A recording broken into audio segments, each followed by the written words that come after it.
Hello and welcome to Mindset Mondays with DTK. This is episode number 175 in an ongoing series of live broadcasts designed for folk with a growth mindset or those who would like to develop one. This is an opportunity to have conversations with folk who have already figured out that the best way to get better at doing what you do is to get better at being who you be. So, good morning or good afternoon, good evening, depending on where you are. Um, Love the conversation we get to have today. There have been lots of emails and messages sent to me in between when I sent out the email and this morning. And by the way, if you will, go ahead and click share just underneath this video, whether you're on YouTube, LinkedIn, or Facebook. Would love to have you invite your friends, your colleagues, your community to join the conversation. The more voices, the richer the conversation.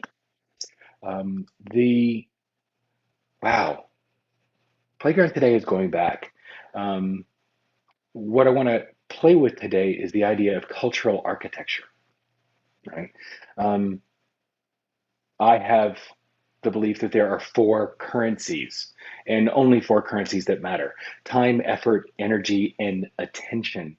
Um, and they're the only true currencies, right? Money is just a fungible asset we use to fund the things that we do in our world, but the values driven elements of our life are the things that matter. And the resources that we have that are exhaustible, time, effort, energy, and attention, those are the ones of the highest value. So, and I use true currency because they're precious. Like I said, they're exhaustible and they're completely under our individual control. Yeah, you have 100% agency over how you invest your time, your effort, your energy, and your attention. And and there are definitely things, people, places, activities, beliefs, habits that can drain you of any or all of those currencies. But only if you let them, only if you allow them to drain you. The quote we're playing with today is: our environment shapes us.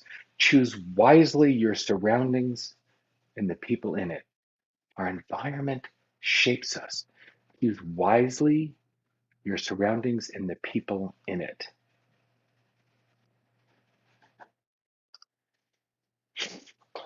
So back in April, I started a complete media fast.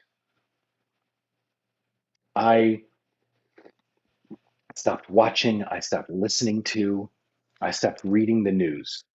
Cold turkey.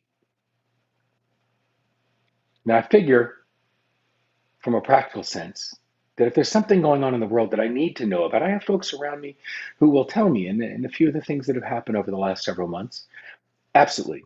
People are keeping me informed of the things that are important for me to know. That's a much better way to manage my energy. I had been a daily addict of that constant stream of news-based toxin that I've been inviting into my daily life since 1992 when I worked on a presidential political campaign. Oh my God, I feel so much better. And even more than that, Elaine and the kids have told me they like me better. I'm nicer. The toxins that I was taking in and the cultural spasms that have our news cycle torqued up into a 24/7 cortisol stream, keeping me triggered and agitated. And as I took a look over the last 16 years of my life, 16 in particular, um, I see example after example after example of reprioritizing my true currencies. I have explored a long, long list of necessary endings. I have ended relationships. I have changed vendors. I have, separated from employees. I have redesigned or left partnerships. I have left groups. I have designed from organizations. I have resigned from boards. I even fired a publisher. And there are so many more examples of those necessary endings. And what I see as I look back and how I changed my currency investment strategy is I've gotten incredibly intentional about my beliefs, my feelings, my thoughts, my behaviors. And I've done that out of respect for myself. And that becoming extremely intentional, that's how I made the decisions of what the necessary endings are. That's how I culled the energy drainers. That's how I continue to create massive return on my true currency investment. I became a cultural architect, designing and shaping everything in my environment to support the life that I was and have been and am continuing to create.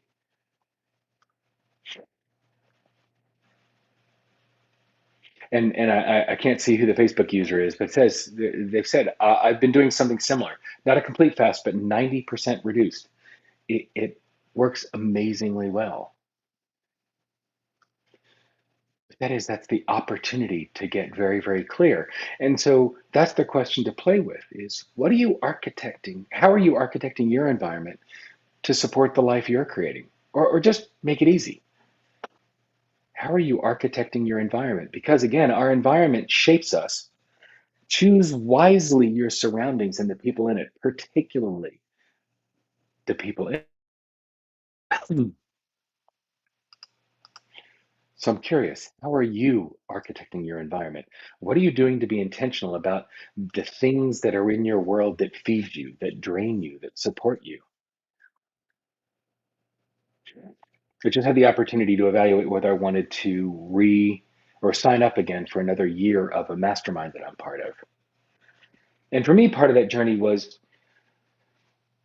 determining what I wanted to be working on for me and for my business and for the world around me. And that was more the practical. It's what's the vision of what I'm creating down the road? What's for me my 2045 vision? That's 24 years from now, I'll be 80 years old. Yes, the math is horrifying.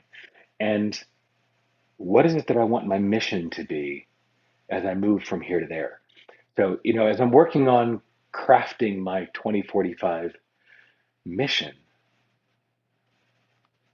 that's the practical of what I want to be doing as part of this mastermind.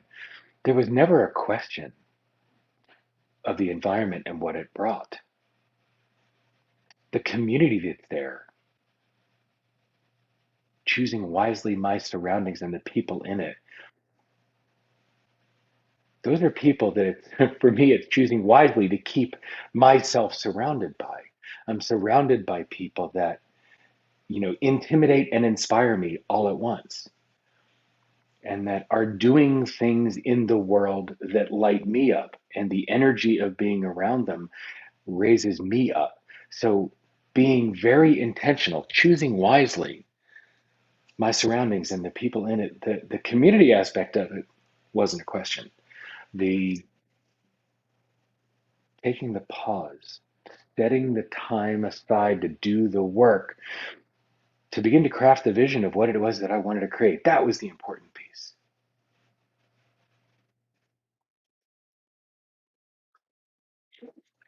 Like what Tessie offered, changing investment currency, ROI in my true currency, designing and shaping everything in my environment. Awesome.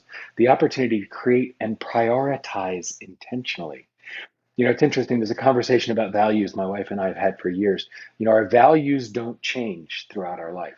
The way we prioritize them do. There are periods in my life that I may have overweighted, for instance, the values I have around contribution and leaned more into work. But that doesn't mean that value is less important now. It means that I've got a better balance of priorities between the value set I have around family and connection and the value set I have around contribution. Those value buckets, they've always been there. I've just gotten better at managing the prioritization of it. And that again, this is all part of that true currency conversation, right? It's how are you architecting your world and your environment and the players that are in it to support the world, the life, that you're creating for yourself and for those around you. It's interesting. I've watched many of the folk. Let's stay with the conversation about the mastermind that I'm in. I've watched folks over the last 2.5 years change where they live, change the environment they're in. One of our friends is in Chicago and has now decided that during the winter she's spending as much of it as possible in LA. It's changing the environment that she's in, and it's not just about the weather, but it is. Actually even take that up a level. Watching so many folk who during the pandemic, when they were going to be working remote, I mean, San Francisco was in the Bay Area was hemorrhaging folks to live there. If they're going to work remote, they could live somewhere else that they enjoy more and that they can afford better and they can save money. And they were moving all over the country to places they wanted to live. We saw people leaving New York City as well. And this is nothing about those locations, just the expense of the market. People got to be intentional about where they live, time, effort, energy, and attention. The amount of distraction and effort and energy drained from trying to make ends meet in the two of the most expensive markets in the country when they could live anywhere and work from there. It's astounding how the pandemic had people being more intentional. How much of that will continue as we begin to come out of it? Again, that's the invitation as we cut, as again, more the conversation of how we're coming out of this pandemic. This is the opportunity to be militantly attentive to how you architect your environment, how you choose wisely the surroundings and the people in it. So this week, hold the lens of cultural architect. That's the invitation for this week. How do your decisions shift when you hold the lens of cultural architect and you become intentional about your investment strategy on those four true currencies: time, effort, energy, and attention? Right? And whether you come to the Facebook group to share what comes up for you or you send me a message, would love to hear from you how cultural architecture, that lens of being a cultural architect, shifts your world this week. And so between now and next week, go out and be a cultural architect. See you on Monday.